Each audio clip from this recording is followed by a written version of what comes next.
Big boss Malayalam season 4ന്റെ ഈ ആഴ്ചത്തെ നോമിനേഷനാണ് നടന്നത്. ഓഷ്യാനിക് മീഡിയയുടെ മുൻപത്തെ വീഡിയോയിൽ പറഞ്ഞതുപോലെ വ്യത്യസ്തമായൊരു നോമിനേഷൻ പ്രക്രിയ ബിഗ് ബോസ് നടപ്പിലാക്കിയ ഒരു ആഴ്ച കൂടിയാണിത്.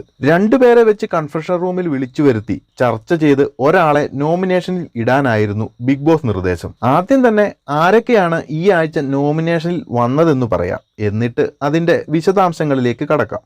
അപർണ, ധന്യ, വിനയ് മാധവ്, ലക്ഷ്മിപ്രിയ, റോബിൻ, ദിൽഷ, ബ്ലസ്ലി, ഇങ്ങനെ 7 പേരാണ് നോമിനേഷനിൽ വന്നിരിക്കുന്നത്. ഈ ഒരു ലിസ്റ്റിൽ റോൺസൺ കൂടി ഉണ്ടായിരുന്നു. എന്നാൽ ജാസ്മിൻ തന്റെ നോമിനേഷൻ ഫ്രീ കാർഡ് ഉപയോഗിച്ച് റോൺസനെ രക്ഷപ്പെടുത്തുകയായിരുന്നു. അതായത് ബിഗ് ബോസ് 2 പേരെ വിളിച്ച് ചർച്ച ചെയ്ത് തീരുമാനിക്കാൻ പറഞ്ഞപ്പോൾ ജാസ്മിനെ സേവ് ചെയ്ത് റോൺസൺ സ്വയം നോമിനേഷനിലേക്ക് വരികയായിരുന്നു. അതിനൊരു പ്രത്യുപകാരം എന്ന നിലയിൽ ജാസ്മിൻ തന്റെ നോമിനേഷൻ ഫ്രീ കാർഡ് ഉപയോഗിച്ച് റോൺസനെയും രക്ഷപ്പെടുത്തി. അതുപോലെ തന്നെ ബാക്കിയുള്ളവരുടെ നോമിനേഷൻ കൂടി ഒന്ന് നോക്കാം. ആദ്യം തന്നെ അപർണയെയും റിയാസിനെയുമാണ് ബിഗ് ബോസ് വിളിപ്പിച്ചത്. റിയാസ്, താൻ ഒരാഴ്ച ആയിട്ടേ ഉള്ളൂ വന്നിട്ട്, എന്റെ ഗെയിം എങ്ങനെയാണെന്ന് പ്രേക്ഷകർക്ക് മനസ്സിലായി തുടങ്ങിയിട്ടില്ല. അങ്ങനെയുള്ളപ്പോൾ ഒരു നോമിനേഷനിൽ വന്നാൽ താൻ സേഫ് ആയി എന്ന് വരില്ല എന്ന് അപർണയെ കൺവിൻസ് ചെയ്യുകയായിരുന്നു. അപർണ അത് മനസ്സിലാക്കുകയും റിയാസിനെ സേവ് ചെയ്ത് നോമിനേഷനിൽ വരികയും ചെയ്തു. അടുത്തതായി ധന്യയും സൂരജുമാണ് എത്തിയത്. അവിടെ ധന്യ ഇതുവരെ നോമിനേഷനിൽ എത്തിയിട്ടില്ല.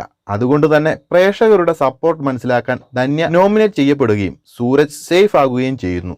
അടുത്തത് ലക്ഷ്മിപ്രിയയും വിനയ് മാധവുമാണ്. ഇവരാണ് ശരിക്കും കൺഫെഷൻ റൂമിൽ നല്ലൊരു വാദം നടത്തിയതെന്ന് പറയാൻ പറ്റുന്നത്. അതിൽ ലക്ഷ്മിപ്രിയയാണ് വളരെ ശക്തമായി ആർഗ്യുമെന്റുകൾ നടത്തിയത്. എന്നാൽ അവർക്കൊരു തീരുമാനത്തിൽ എത്താൻ സാധിക്കാതെ വരികയും ബിഗ് ബോസ് 2 പേരെയും നോമിനേഷനിൽ ഇടുകയും ചെയ്തു. അടുത്തത് റോൺസനും ജാസ്മിനുമാണ്. അത് നമ്മൾ മുന്നേ പറഞ്ഞിട്ടുണ്ട്. അതുകൊണ്ട് അടുത്തത് ആരാണെന്ന് നോക്കാം. റോബിനും ദിൽഷയും വരുന്നു. ഇവരുടെ ചർച്ചയാണ് പ്രേക്ഷകർക്കും അതുപോലെ തന്നെ ബിഗ് ബോസിനും വ്യത്യസ്തമായി തോന്നിയത്. സാധാരണ നോമിനേഷനിൽ വരാതെ ഇരിക്കാനാണ് എല്ലാവരും ചർച്ച ചെയ്യുന്നതും വാക്കുതർക്കങ്ങളിൽ ഏർപ്പെടുന്നതും. എന്നാൽ ഇവർ പരസ്പരം സേവ് ചെയ്യാനും നോമിനേഷനിൽ വരാനുമാണ് കൺഫെഷൻ റൂമിൽ അടിയുണ്ടാക്കിയത് എന്ന് വേണം പറയാൻ. റോബിൻ ദിൽഷയെ സേഫ് ആക്കാനും താൻ നോമിനേഷനിൽ പോകാമെന്നും വളരെ നേരം സംസാരിക്കുകയുണ്ടായി. എന്നാൽ റോബിൻ എല്ലാ തവണയും നോമിനേഷനിൽ ഉണ്ടെന്നും ഈ ഒരാഴ്ച സമാധാനമായി ഇരിക്കുമെന്നും ഞാൻ നോമിനേഷനിൽ പോകാമെന്നും ദിൽഷ പറയുന്നു. ഈ ഒരു സംസാരം നീണ്ട് ഒരു തീരുമാനത്തിൽ എത്താതെ വരികയും ചെയ്തപ്പോൾ ബിഗ് ബോസ് തന്നെ സഖികെട്ട് 2നെയും പിടിച്ച് നോമിനേഷനിൽ ഇട്ടു.